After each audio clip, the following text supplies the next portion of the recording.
A millionaire walked into his ex-fiancée's wedding with a homeless woman in his arms.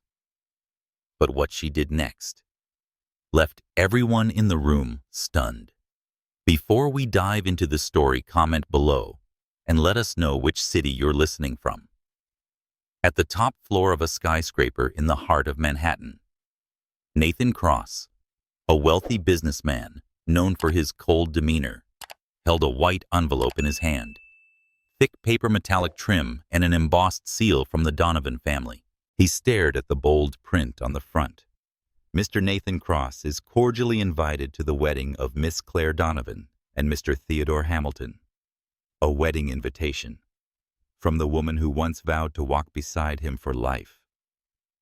1 minute passed, then 2. Nathan's eyes darkened. He let out a bitter, angry smirk. There was no need to read further. Just the name Claire Donovan, his former fiancée, was enough to unleash a storm of memories. Claire had left him a year ago without explanation. She had ended their engagement with nothing more than a cold one-line text. And now, she was inviting him to her wedding. A pathetic joke, he muttered, tossing the envelope onto the walnut table beside an unfinished glass of whiskey. His close friend Damon Barrett spoke from behind him after skimming the invitation. "She sent you this. After everything." Nathan folded his arms, eyes thoughtful. What is she trying to prove? Did she make the right choice? That I'm the loser. Damon shrugged. Then you need to prove the opposite. Nathan gave a dry laugh. Showing up alone would be the same as slapping myself in the face. Then don't show up alone. As Nathan stepped out of his office building that evening, he paused before a French bistro, once his and Claire's favorite date spot. Right outside beneath the dim streetlight, he saw a woman sitting on the pavement. A tattered coat hung loosely around her shoulders. Her hair wild and messy, arms wrapped tightly around a worn-out backpack. Beside her, a piece of cardboard read, scrawled in messy handwriting, "Just one warm meal." But it wasn't her ragged appearance that made Nathan stop. It was her eyes, sharp, defiant, not begging, but challenging. He approached, hands in his pockets, and looked down at her. "You need money." She looked up, dark eyes showing no trace of gratitude. Instead, she narrowed them and smirked. "Is this some social experiment? Based on my answer, are you deciding whether to give or walk away?"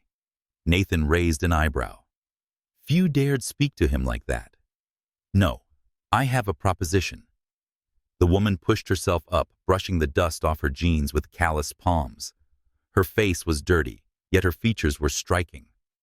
"A proposition from a stranger on the street past midnight. Sounds intriguing."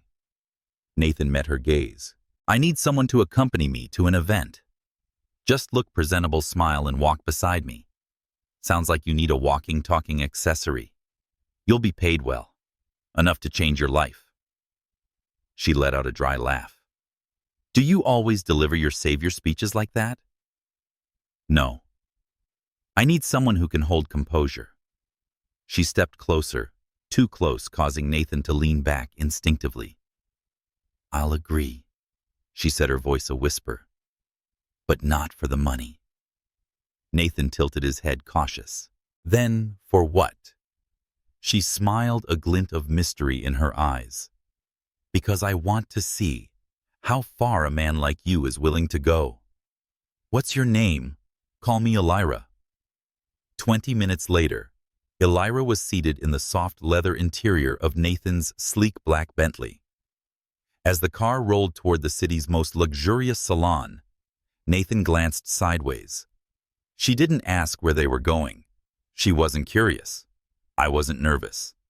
I just quietly watched the night drift past the window. "You're not wondering where I'm taking you?" he asked. Elira turned and offered a faint smile. "Somewhere expensive, I'm guessing." "And that doesn't strike you as odd?"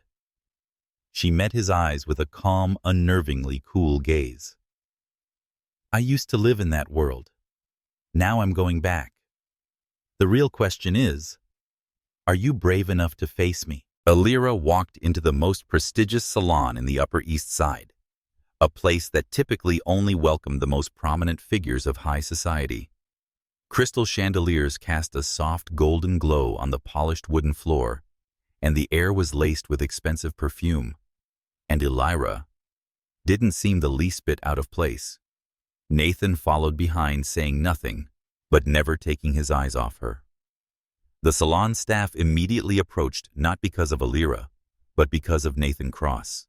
Wherever this man went, he carried an aura of power that made people cautious. She needs a complete transformation, Nathan instructed. Hair, makeup, evening gown, everything. I want her to be unrecognizable.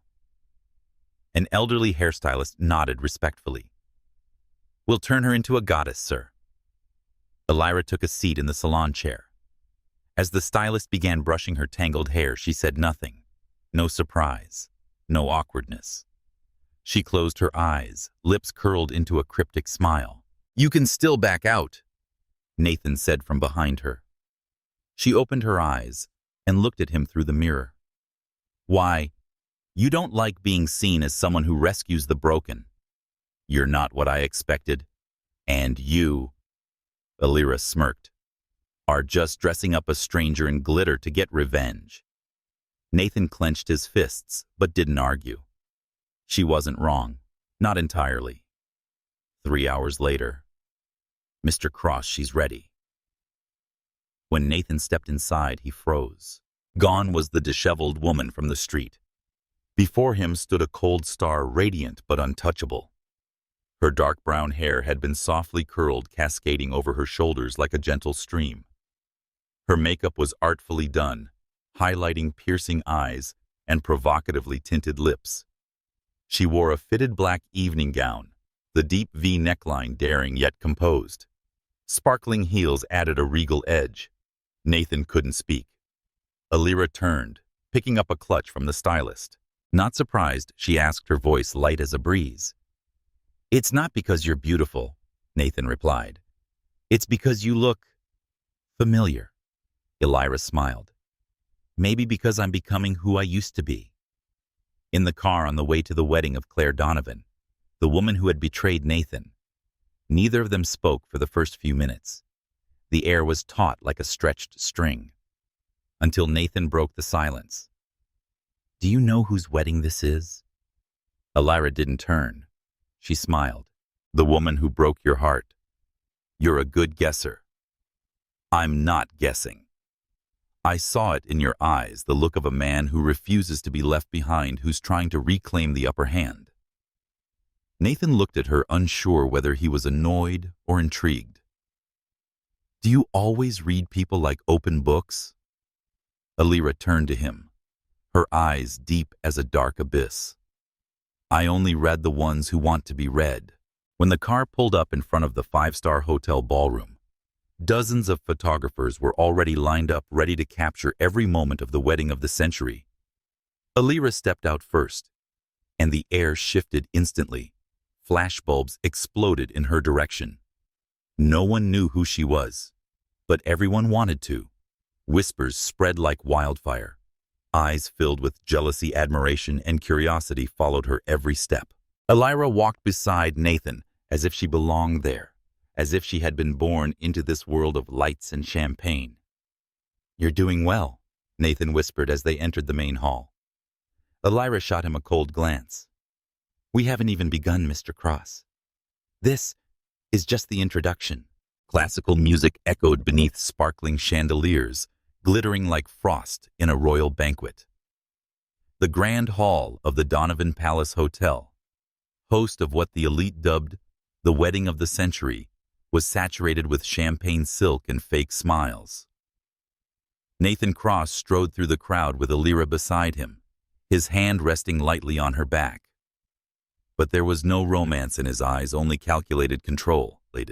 Across the ballroom, Claire Donovan, the bride of the evening, and once Nathan's fiancée, was laughing with guests, until her eyes locked onto Elira. Claire froze momentarily, the smile on her lips freezing with her.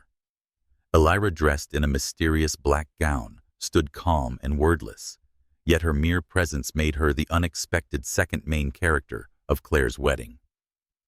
Nathan gave a slight nod. "We're right on time," Nathan said first, his voice low and cold like a hollow congratulations. Claire forced a smile, her gaze never leaving Elira. "Nathan, I didn't expect you actually to come. You invited me." He shrugged. "How could I stay away for such a grand event?" Claire turned to Elira. "And this is—" Elira extended her hand, her smile graceful, yet sharp as a blade. "Elira, a pleasure to meet you." Claire shook her hand, though her inspecting gaze was anything but subtle. "You look familiar." Elira offered a mysterious smile, perhaps from a past life. Claire didn't reply, but suspicion had already begun to stir in her eyes.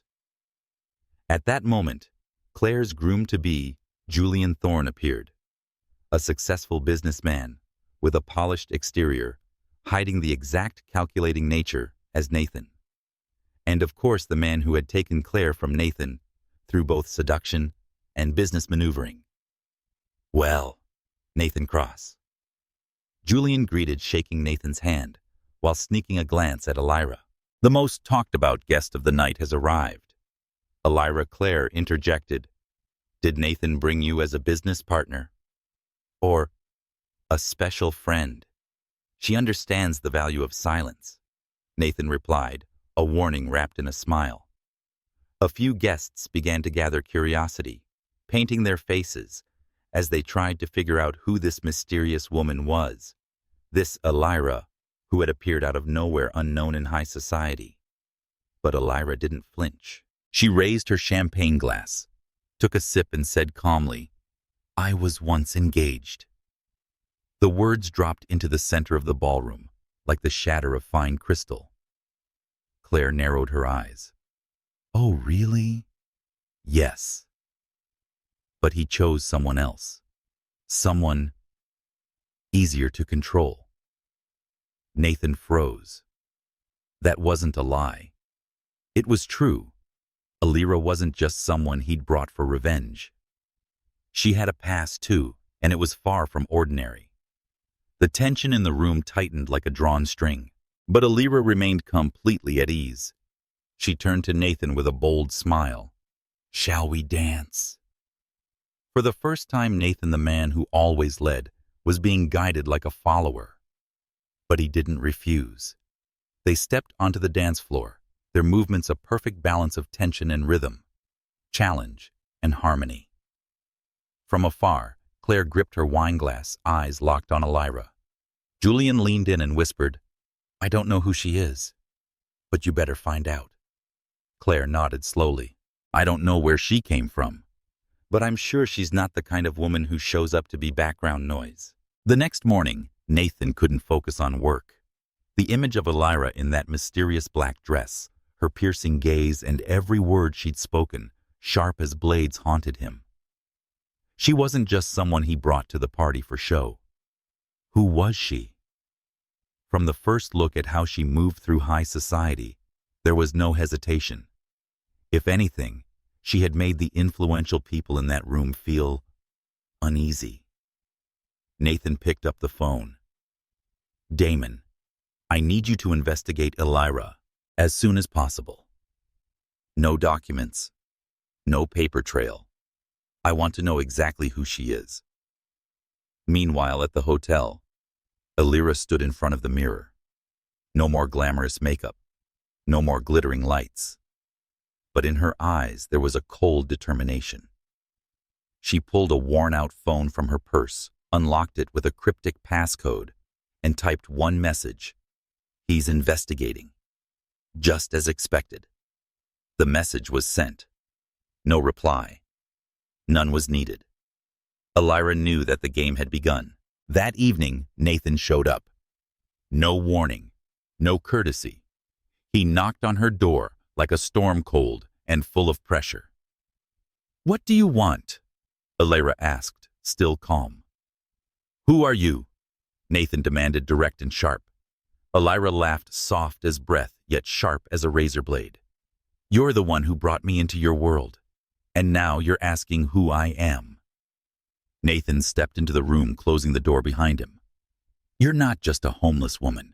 You speak like someone who belonged to this world. You made Olivia nervous. You made Julian speechless. What are you?"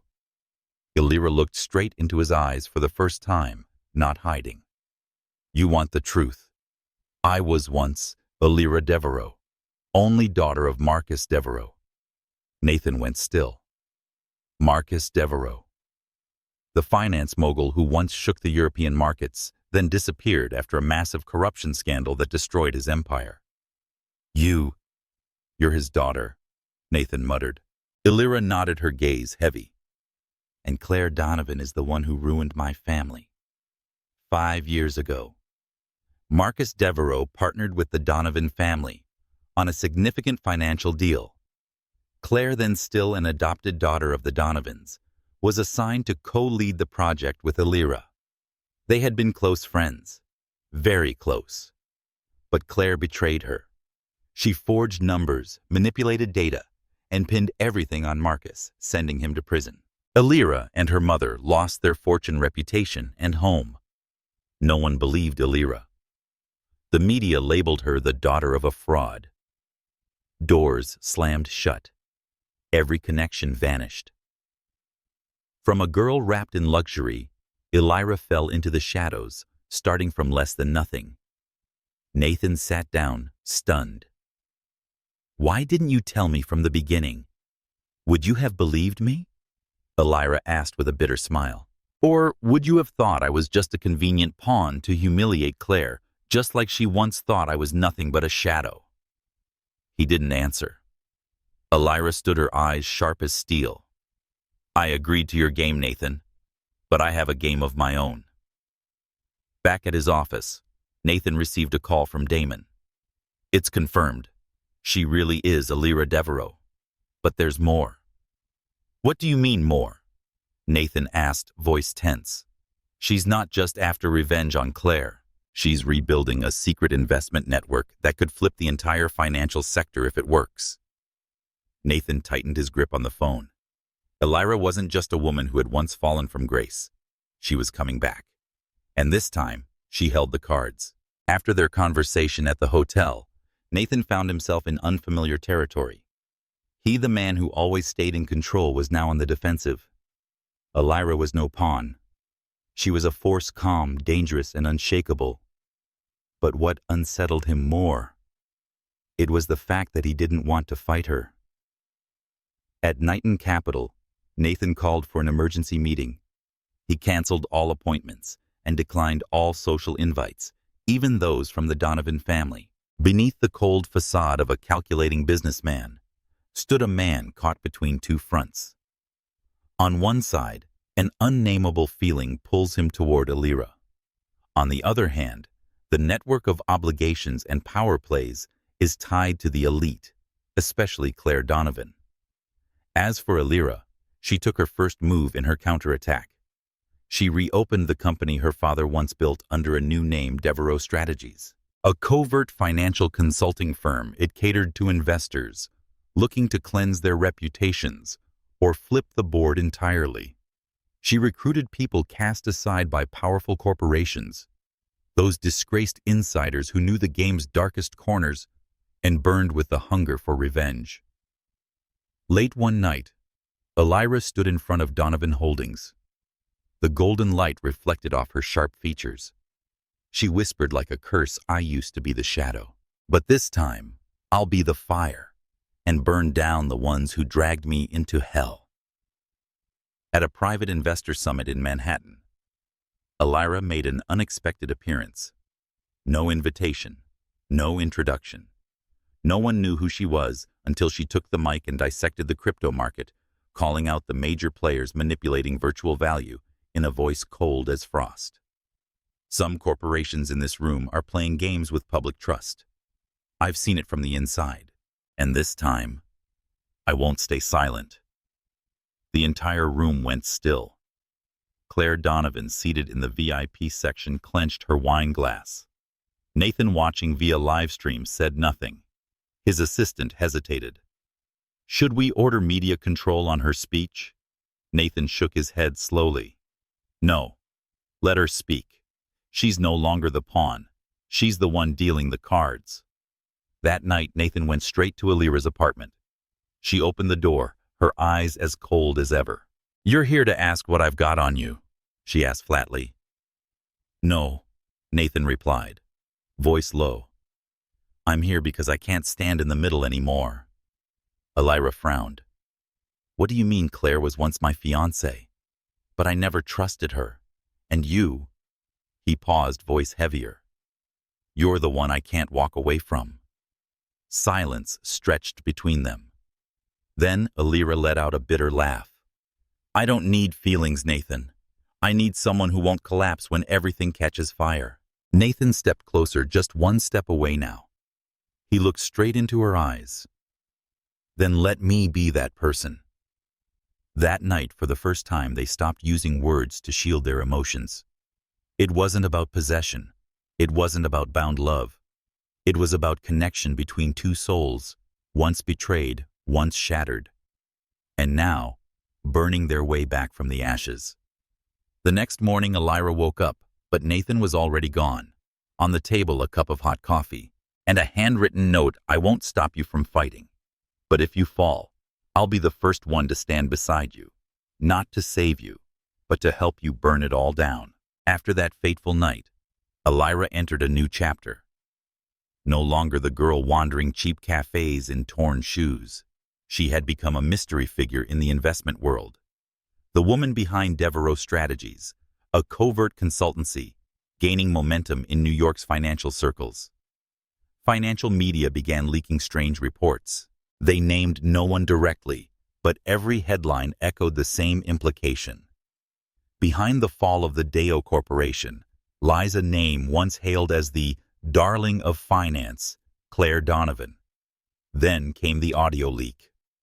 A recording circulated through underground investor forums featured a voice strikingly similar to Claire's. "We need to pin everything on Richard. All the files have been cleaned. No one can trace it back." The internet exploded. Claire hurled her phone at the wall at Donovan Holdings, shattering it. "Find who leaked that, scrub the net. Erase it all," she screamed at the PR team. But it was too late. Elira had left no trail. Every proxy account was built from non-existent identities, ghosts in a system she had learned to manipulate. In a small cafe, Elira sat alone, gazing out the window. In front of her, a tablet displayed a graph. Search results for Claire Donovan had spiked in a very negative direction. She didn't smile. She only whispered, "Welcome to the game I was once forced to lose." Nathan received a call from Claire. "I need you. Help me shut this down. You know I'm innocent, don't you?" He paused, then said only, "For the first time in my life, I'm not so sure anymore." Claire fell silent. That evening, Elira walked into a private meeting of major investors. No invitation, no announcement. She arrived with Nathan, who no longer hid which side he was on. The eyes of powerful men turned to the woman who once bore the disgraced name Deo. But this time, Elira was the center of the storm. She stood and addressed the room of over 40 investors. "I once lived in a family you praised, until we were crushed by a deal built on lies. I'm not here today to cry. I'm here to say that I'm back. And those who once conspired with Claire Donovan will soon be exposed." The room sank into a silence thick with danger. The next morning, mainstream financial outlets ran headlines. Donovan Holdings suspected of financial manipulation from 2018 to 2021. A mysterious woman is shaking up Manhattan's real estate sector. Elira looked at the paper, then folded it quietly. Half a smile touched her lips. That night, Elira returned to her small apartment. Though she had more than enough money to buy a new penthouse, she had chosen to keep this place. On the table is a cup of tea, made by Nathan's hand. He sat quietly, saying nothing. Elira spoke softly. You don't have to stay. I can handle this. Nathan looked up, voice deep and steady. I know you can handle it. But for the first time, I don't want you to have to. She stared at him for a long while. Then slowly, she placed her hand over his. For the first time in years, Elira chose to reach for someone, to destroy someone who's already been buried. You don't use dirt. You use the memories they've fought to forget. Claire Donovan understood that better than anyone. A confidential file was sent to the internal inbox of the Wall Tribune, a publication that had remained silent during the Donovan Holdings scandal. Subject line, Elira Deo is not innocent. Search Marbella. Incident 2017. The attachments included: a grainy video showed a woman who looked like Elira entering an office in Spain. A bank statement from an offshore fund in Gibraltar signed ED. The paper ran the story the very next day. Claire Donovan's accuser tied to international money laundering, the mysterious woman behind Devereaux Strategies clean, or just cleverly hidden. At her office, Elira slammed the paper down on the desk. Her entire team fell silent. Nathan walked in, eyes conflicted. Is it true? Elira was quiet for a moment. Then she answered calmly. It's part of the truth, but not the whole of it. Flashback. Marbella, 2017. Elira, only 22 then, was a financial assistant at a Spanish investment fund. She discovered the firm was running covert transactions through shell companies coordinated by Claire Donovan. Elira had tried to alert upper management. What she got in return was a ticket out of the industry and a threat if she dared speak up again. She was forced to sign over ownership of an account in her name. Then she vanished from the system. Nathan, listening, looked torn. Why didn't you tell me from the start? You know I'm putting everything on the line for you. Elira whispered, because I thought you'd walk away if you knew I wasn't perfect. Silence. Then Nathan spoke softly. I don't love you because you're perfect. I love you because you survived. But Claire wasn't finished with the media. She sued the Manhattan Department of Justice, accusing Elira of asset misappropriation and posing as a legitimate entrepreneur. An official interagency investigation was launched. On the first day of the summons, Elira walked into court in a black suit, her gaze fearless. She carried photocopies of emails and internal meeting notes from Marbella 2017, evidence never before disclosed. Nathan walked beside her, silent but steady. In the closed courtroom, Elira faced Claire's legal counsel. She stood and spoke clearly. I'm not here to defend myself. I'm here to expose those who dipped their hands into the ruin of my family. If the court wants to find the real launderer, call the witness, former CEO of Soluna Group, Mr. Santiago Velasquez. The room rippled in shock. That night, Elira sat alone in her office watching the city light up. Nathan entered carrying 2 cups of coffee. He said nothing and sat beside her. Elira said softly, There were times I wanted to disappear, Nathan. But now, I think I have to live, to finish what they never thought I'd dare begin. He gently placed a hand on her shoulder. And this time you won't do it alone. Claire stood at her office window, watching the stream of people below. Her jaw clenched. If Elira wants a war, then let's see who's left standing in the end. Some words of love go unspoken, not because there's no trust, but because the love is too deep to dare accept it. On a rainy New York afternoon, after a tense federal hearing, Elira stepped out of the courthouse, her coat soaked with rain. She struggled to stay upright against the gusting wind and the flashes of cameras closing in. Nathan waited for her by the car. He opened the door without a word and held his blazer above her to shield her from the downpour. Let's go home, he said gently. You must be exhausted. That evening, Nathan's apartment felt unusually warm. Soft jazz floated from the kitchen. Elira sat by the window, hands wrapped around hot tea. She looked small, but her eyes still burned with resolve. Nathan approached, sitting across from her. He said nothing at first. Then, unexpectedly, he placed a small navy blue velvet box on the table. She looked at him, her gaze unsteady. "I've thought about this for a long time," Nathan said. "But if I wait until you're okay, I might wait a lifetime." He opened the box. Inside was a platinum ring, simple, elegant, just like the love he carried for her. "Elira Deo, will you marry me?" Elira didn't speak. Her heart clenched. Her lips trembled.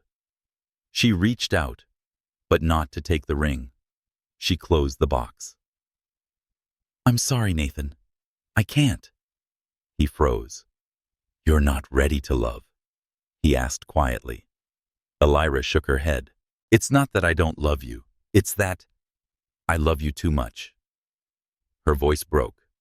"If I say yes now, this proposal will always be tied to pain, to the trial, to revenge, to the past.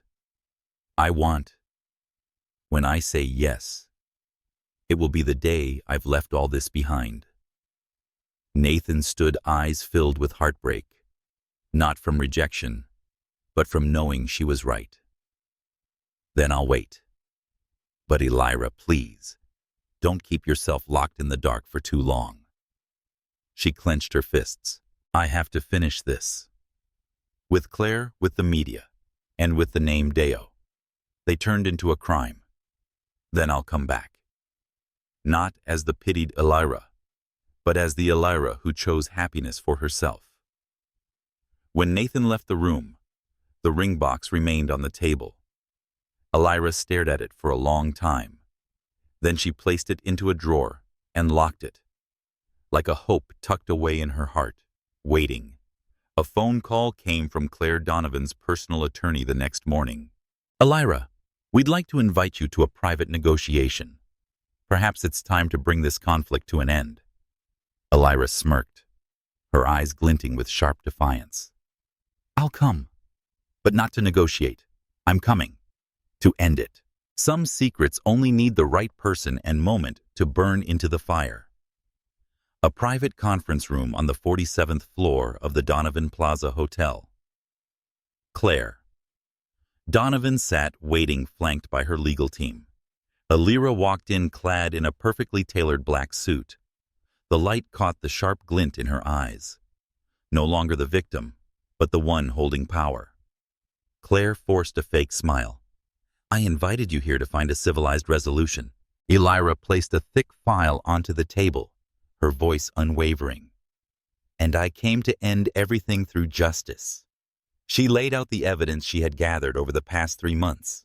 The legal war, which many thought was long over, was quietly reignited. Elira and Nathan had been working in secret, partnering with a team of independent investigators and a former financial advisor of Claire. A man Claire had cast aside in her most recent deal, and who now turned against her. Elira slid the file toward Claire's lawyers. "Unauthorized transfers.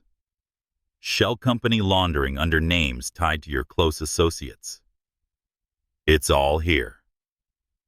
Claire went pale. Sweat broke out on her forehead, despite the air conditioner set at 68 degrees. "You made this up," Claire snapped. Elira said nothing.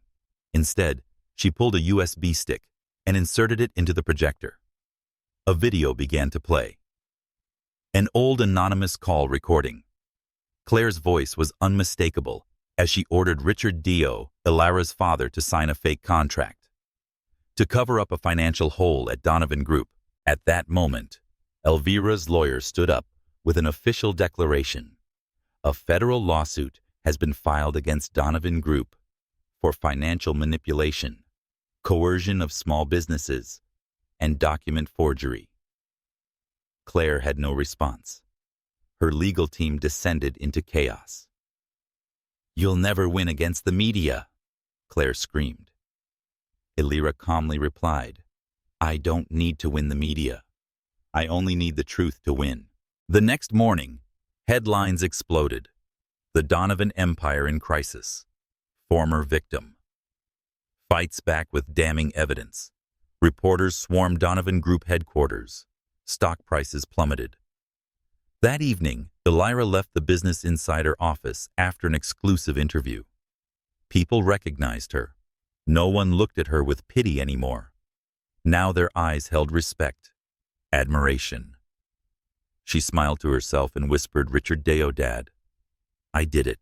She reached out to Nathan and asked to meet. "Thank you. Not for standing behind me, but for never forcing me to lean on you."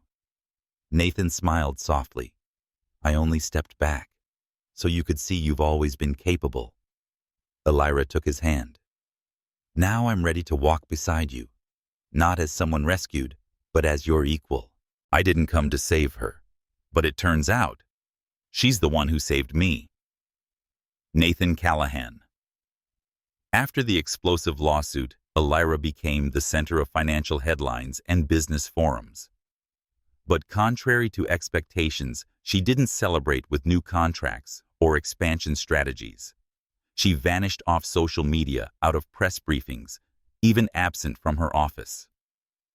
Nathan understood. She didn't need recognition. She needed space to breathe. But he waited. Always. One late afternoon, with an early winter chill in the air, Nathan was sitting on the porch of his wooden cabin in the Connecticut countryside, his retreat for moments of stillness. He expected nothing. I just hoped that one day, Elira might knock. And she did. She appeared in a light coat, her hair loose and undone, no makeup, no armor. Nathan opened the door without a question. "Are you cold?" he asked softly. She nodded. He welcomed her in, and they spoke no words for nearly 2 hours. Only the sound of crackling firewood in the hearth and mugs of hot cocoa on the rustic wooden table. "I thought winning the case would bring relief," she whispered. "But it didn't. I only felt empty. Because I've been running for so long, that's when I finally stopped. I didn't know what to do with the silence." Nathan placed his hand gently over hers. "Then let me teach you how to slow down." Elira looked up at him, and for the first time in years, her eyes shimmered, not with tears, but with trust. Nathan led Elira down to the lake behind his house the next morning. The water was still a perfect mirror. Warblers sang from the trees, and the scent of dew-laced grass filled the crisp air. "I proposed to you once," Nathan said, "and you said no." Elira nodded quietly. "Back then, I hadn't learned to love myself yet." Nathan smiled, and now she didn't answer with words. She took out a small ash-gray velvet box from the pocket of her coat. Inside a ring. "This time it's my turn to ask. Nathan Callahan, will you love a strong woman scarred, but still willing to rebuild her life with you?" Nathan didn't speak. He held her hand. He placed the ring onto his finger and pulled her into a long, quiet embrace.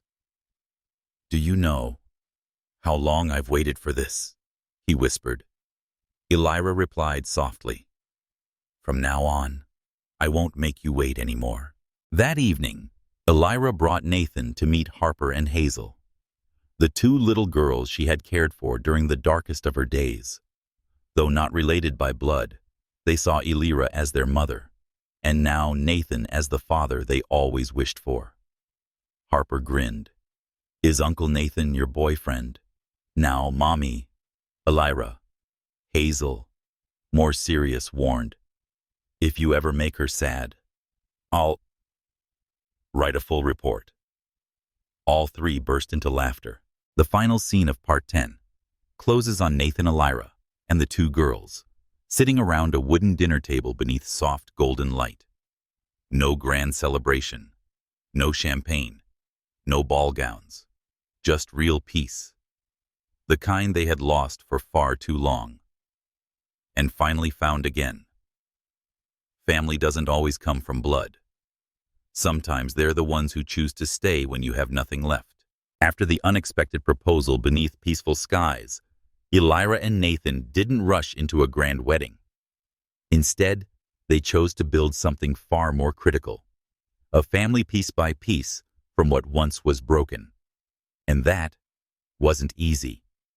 Just days after Nathan announced the engagement, his phone wouldn't stop ringing. Elira Deo, Richard Deo's daughter Nathan. You know how the media smeared her. His mother Clarice didn't hide her disapproval. You were once the CEO of Callahan Group, a model of elegance. Now you're marrying a woman who used to live on the street. Nathan responded calmly. You don't have to attend, but if you do, come with respect. That statement drew a line. And Nathan knew then, the family wasn't who raised you. The family was the one who stood by you when it mattered. One Sunday morning, Hazel crawled into Elira's bed and whispered, Mommy, Elira, if you marry Uncle Nathan, can Harper and I call him our dad? Elira froze. Tears welled up from that innocent question. If you want to, then yes, he'll be your dad. No paperwork is needed, just love. Harper, sitting beside her, nodded. Then we'll be a special family, right? No, Nathan said from the doorway with a smile, wrapping all three in a hug. You'll be a happy family. A few weeks later, Elira began feeling different. Exhausted, dizzy, emotionally off balance. At first she blamed stress, but one doctor's appointment changed everything.